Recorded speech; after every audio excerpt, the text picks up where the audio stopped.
साथियों नमस्कार। जैसा कि जिस दिन से ऑर्डर रिजर्व हुआ उस दिन से हम लाइव नहीं आ पाए क्योंकि समय नहीं था। क्योंकि अभी 2-3 दिन थोड़ा घर से बाहर थे, लखनऊ थे। लखनऊ के बाद फिर जो है घर आए, फिर यहाँ पे तमाम काम ऐसे लग गए जिनकी वजह से जो है लाइव के माध्यम से आप लोगों को कोई भी बात नहीं बता पाया। तो वही सब बातें हैं। आज आप लोगों के बीच 10 मिनट तक रहूंगा और जो भी जरूरी बातें हैं वो आप लोगों के बीच पहुंचाने का काम करूंगा।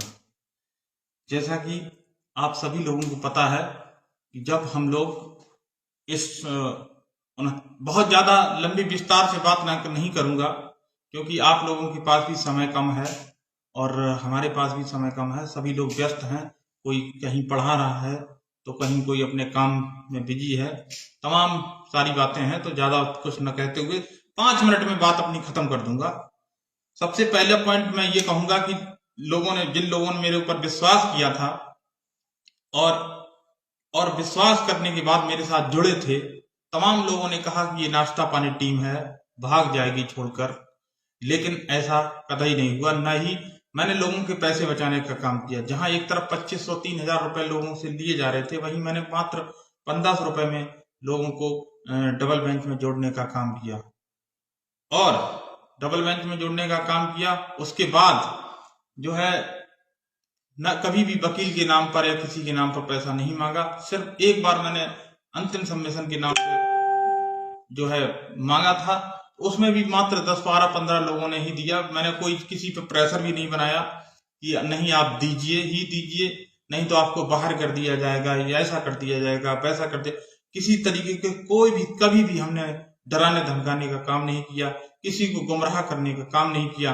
वहीं कुछ लोग कहते थे आपके वकील आते नहीं हैं, जबकि मैं कोई हनुमान जी तो था नहीं, बजरंगबली तो था नहीं जो किसी को सीना फाड़ के देखा देता। आईपी सिंह प्रत्येक डेट में उपस्थित रहे, पूरे केस को उन्होंने गंभीरता से सुना, समझा।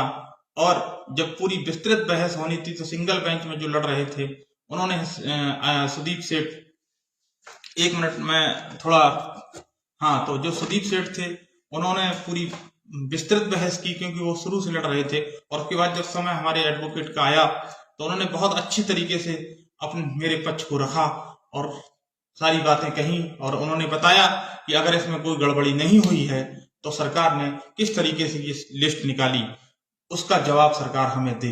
सरकार उस सब चीजों का जवाब नहीं दे पाई और हम लोग जीत की दहलीज पे हैं। अगर किसी भी तरीके का राजनीति हमारे साथ नहीं हुई, अगर जज किसी के प्रेशर में नहीं आए और सरकार ने किसी भी तरीके का कोई भी प्रेशर नहीं बनाया तो 100% फैसला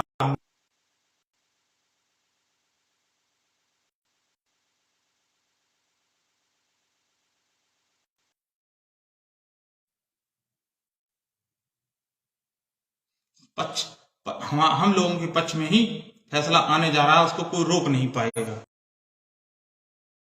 रही बात अंतिम सबमिशन की, तो अंतिम सबमिशन दाखिल आज हमारे एडवोकेट ने जो है पूरा लिख पढ़ के जमा कर दिया। उसी दिन जो है पूरी चीजें दे दी थी और कुछ डॉक्यूमेंट जो रह गए थे आज उन्होंने उपलब्ध करा दिए। अब कोई किसी प्रकार की बात, सिर्फ हमको ऑर्डर का इंतजार करना है। अब ठीक ऑर्डर का इंतजार करना है। ऑर्डर हम लोगों के पक्ष में आएगा, ये मुझे पूरा यकीन है, क्योंकि जो एडवोकेट थे, जो सरकारी अधिवक्ता थे, वो भी यही कह रहे थे कि जो लोग लड़ रहे हैं उनका हो जाए, मैं तो यही चाहता हूं। तो हो सकता है जैसे कि हम लोगों के पक्ष में ऑर्डर आए और एक पक्ष कोई दूसरा सुप्रीम कोर्ट चला जाए, तो इतना जरूर हो सकता है कि 4-5 महीने और लग जाए। इससे ज्यादा कुछ होने वाला नहीं है। एटीआरई हमारे पक्ष में फैसला आएगा, ये मुझे पूरा भरोसा है। ठीक, रही बात लड़ने की और रही बात संघर्ष की, तो अब मैं सिर्फ एक अंतिम बात आपसे कह देता हूं। जो अंतिम बात है, आजकल आप देख रहे होंगे किस तरीके से जो है जो भी लड़ने वाले लोग हैं उनको जेलों में डाल दिया जा रहा है और बड़े लोगों का भी निशाना बनाया जा रहा है। अगर हम लोगों ने बदलाव नहीं किया तो बड़े लोगों के बाद फिर हम लोगों का भी नंबर आना तय है। जैसे कि अभी जो भी प्रभावशाली व्यक्ति हैं, जिनके प्रभाव में अगर लाख 2 लाख 4 लाख वोटर हैं, उनको जेल की सलाखों में डाल दिया जा रहा है। ये आप लोग सब देख रहे हैं। इस पर मैं जो है एक बहुत अच्छा एक कवि है, उन्होंने 2 पंक्तियां लिखी, मैं आपको बीच रख रहा हूं। जिससे भी थोड़ा डरता था बंदी कंस बनाता था, जिससे थोड़ा भी डरता था बंदी कंस बनाता था, फिर भी कहां बच पाया उसको कृष्ण ने आखिर दिया। कितने महाराजा बंदी थे जरासंध की कारा में, फिर भी भीम बली ने उसको फाड़ दिया और चीर दिया। तो जो तानाशाही होती है वो ज्यादा दिनों की नहीं है। तानाशाही का अंत होना तय है। जिस तरीके से हमारे आरक्षण को लूटा गया, हम लोगों ने बहुत हिम्मत करके एकजुट होकर के और किस तरीके से पैसा एक एक करके जुटाया और संघर्ष करते रहे और लड़ते रहे, तो इसकी जीत तो निश्चित है। ये बात जान लीजिए आप, कोई हरा नहीं पाएगा हम लोगों को। और इस केस में मैं जब आया हूं, ये जान लीजिए कि इस मुकदमे में जिन्होंने अन्याय अत्याचार किया उनको जेल भेजने का काम भी करूंगा। ये आप मेरा वीडियो को सेव कर लीजिए। मैं पीछे हटने वाला व्यक्ति नहीं हूं। मैंने जो तय किया है और हमने जो शपथ ली है, हमारे साथियों ने सौगंध ली है, सब मिलकर इन अन्याय अत्याचारियों को अगर जेल की सलाखों में ना एक बार पहुंचाया एक दिन, समय देर है अंधेर नहीं है, समय जिस दिन आएगा न्याय तो मिलेगा ही मिलेगा प्रत्येक व्यक्ति को। कुछ लोग बहुत डर जाते हैं, मायूस हो जाते हैं, कहते हैं मैंने इस धरती से नाता तोड़ लिया। अरे तोड़ लिया अच्छी बात है, लेकिन इस तरीके तुमने नाता तोड़ लिया तो उस ग्रुप में आके लोगों को बरगलाने की जरूरत क्या है? कोई यहां पर कोई तुमसे कोई कह तो नहीं रहा है कि पैसे दो, ये दो, वो दो। अरे नहीं, आपको भर्ती से नाता तोड़ लिया, दूर हटो, आप अपना काम देखो। आप तमाम भीड़, हजारों की भीड़ में कुछ लोग ही होते हैं लड़ने भिड़ने वाले। तो ये मान के चलिए पूरी ईमानदारी के साथ आपकी लड़ाई को लड़ा गया। एक एक याचिका आपको ये भी बता दें, जो हमारे साथ जुड़े हुए साथी थे उनकी मैंने याचिका इस तरीके से डलवाई है कि जब भी याची लाभ की प्रक्रिया हो तो एकदम तुरंत आपको याची लाभ मिले। ऐसा ना हो कि आप भीड़ में और घुसड़ दिए जाएं। तमाम लोग, आपको मैं आज एक चैलेंज के साथ कहता हूं, जितने याची हैं इनमें से कम 1000 याची ऐसे होंगे, 1000-2000, जो बेचारे शुरू से जुड़े हुए हैं लेकिन वो वंचित रह जाएंगे, बर्बाद हो जाएंगे, उनका बर्बाद होना तय है।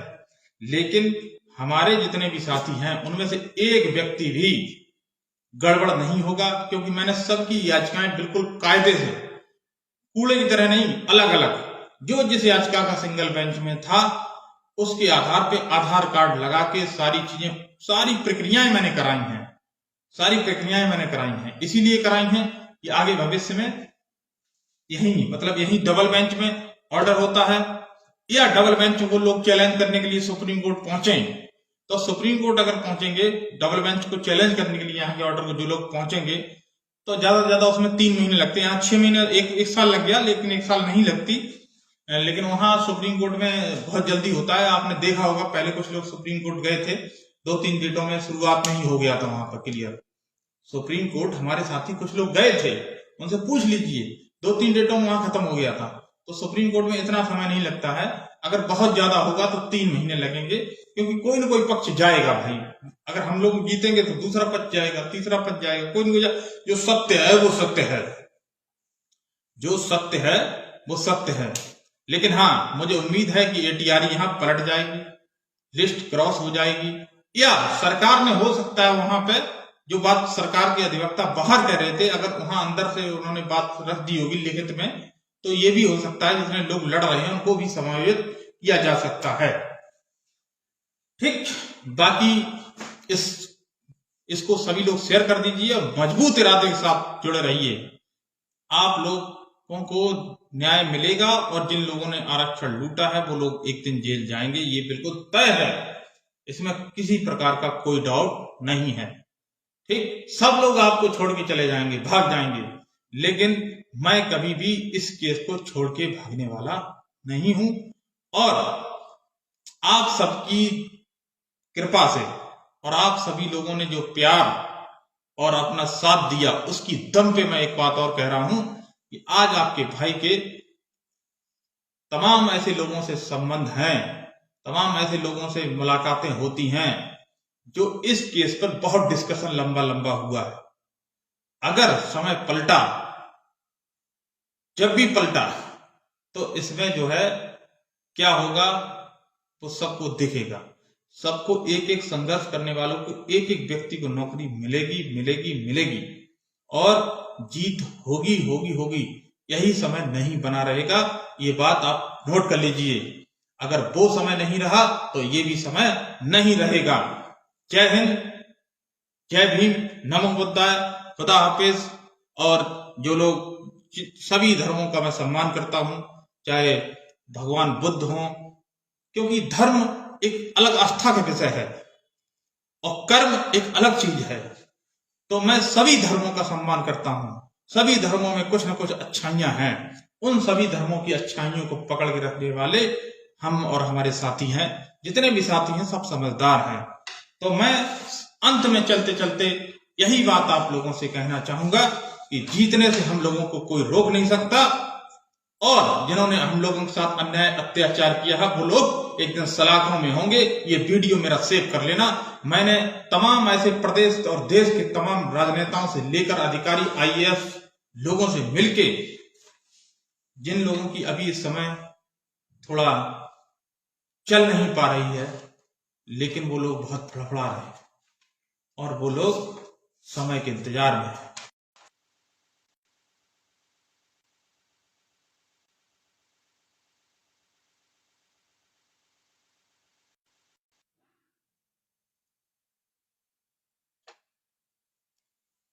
समय के इंतजार में हम साथियों ने बहुत मेहनत की। सब लोगों ने, हमारे अशोक भाई ने भी बहुत मेहनत की और हमारे सभी साथियों ने, सभी पक्षों ने, और अंत में सभी पक्षों ने मेहनत की। लेकिन कोई बात नहीं, जो गड़बड़ियां हैं, मैं चाहता हूं कि ईश्वर करे सबका संघर्ष करने वालों का हो, सबका हो संघर्ष करने वालों का, और ज्यादा ज्यादा बहुत जल्द ऑर्डर आ जाएगा। बहुत टाइम नहीं लगेगा, 2-3 महीने नहीं लगेंगे, 1 महीना हो सकता है। 1 महीना में ऑर्डर, 3 महीने का टाइम होता है, लेकिन हो सकता है 1 महीने में अंदर, 1 महीना या 1.5 महीने के अंदर ऑर्डर आ जाना चाहिए। ठीक है, तो हम लोग जीतेंगे और पूरे इरादे के मजबूत है हम लोगों के। कोई भी हम लोगों को हराने वाला है नहीं, क्योंकि वहां पर जब सरकार ने जवाब देने के लिए आई तो सरकार के पास कुछ था ही नहीं, कुछ बोलने के लिए था ही नहीं वहां पर। क्योंकि हमारे IPC ने कहा कि इन्होंने 6800 कैसे निकाली, उसका जवाब दे, उसका जवाब नहीं दे पाई सरकार।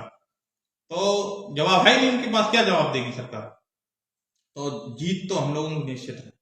ठीक, मजबूती से डटे रहिए, धुआंधार IT सेल बन के काम करिए और सोशल मीडिया पे जबरदस्त विरोध दर्ज कराइए। आज केजरीवाल जैसे बड़े बड़े नेताओं पे हमला हो रहा है, कल को हम जैसे लोग, लड़ने वाले लोग, आप जैसे लोगों पे भी हमला होगा। आप लोगों को भी गिरफ्तार होकर जेल भेजने का काम ये कर सकते हैं। लेकिन अंग्रेज तो तुरंत फांसी चढ़ा देते थे। अंग्रेज तो बहुत अन्याय अत्याचार करते थे। अगर ये उतना भी अन्याय अत्याचार करेंगे तब भी हम लोग इनसे डरने वाले नहीं हैं। हम पट्टा पहनने वाले लोग नहीं हैं। चाहे कितना भी डराया जाए, धमकाया जाए, इनका पट्टा कभी नहीं पहनेंगे और हम लोग संघर्ष करेंगे, जीतेंगे और इन तमाम लोगों को हराने का काम करेंगे। इंकलाब जिंदाबाद। नमस्कार।